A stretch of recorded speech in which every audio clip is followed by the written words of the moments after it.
அனைவருக்கும் வணக்கம். இன்று நான் பேசவும் தலைப்பு தமிழின் பெருமை. நம்மை பெற்ற தாய் எவ்வளவு முக்கியமோ அதே அளவு முக்கியமானது நம் தாய்மொழி. நாம் பெருமையுடன் சொல்ல வேண்டும், நம் தாய்மொழி தமிழ் மொழி. யாம் அறிந்த மொழிகளிலே தமிழ் மொழி போல் இனிதாவது எங்கும் காணும் என்றார் மாதா கவி பாரதியார். ஒரு மனிதன் பிறந்தவுடன் தன் தாயிடமிருந்து கற்கும் முதல் மொழி தாய்மொழி. அது வெறும் கல்வி மட்டுமல்ல, நமது அடையாளம், கலாச்சாரம் மற்றும் உணர்ச்சிகளின் வெளிப்பாடாகும். கல் தோன்றி மண் தோன்றால் காலத்தையே முன் தோன்றிய மூத்த மொழி தமிழ் மொழி. எனது முதல் மொழியான தமிழ் உலகின் மிக தொன்மையான செம்மொழியாகும். பழைய கல்வியிலும் புதிய புகுதலும் என்ற இலக்கண விதிப்படி காலத்திற்கு ஏற்ப தன்னை தகவமைத்துக் கொள்ளும் தனித்துவமான இலக்கிய வளம் கொண்டது நம் தமிழ்.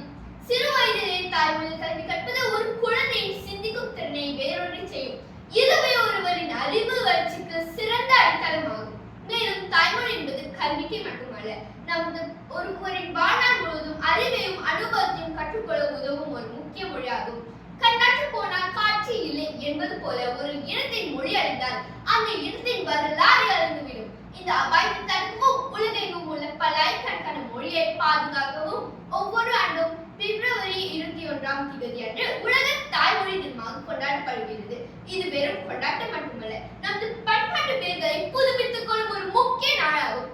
தாய்மொழி நம் அடையாளம். உலகமாய் மக்கள் சூழலில் பல மொழியை கற்றாலும் நம் தாய்மொழியை உயர்த்தி பிடிப்பதே சமூகத்தின் நிலைத்தன்மைக்கு அவசியம்.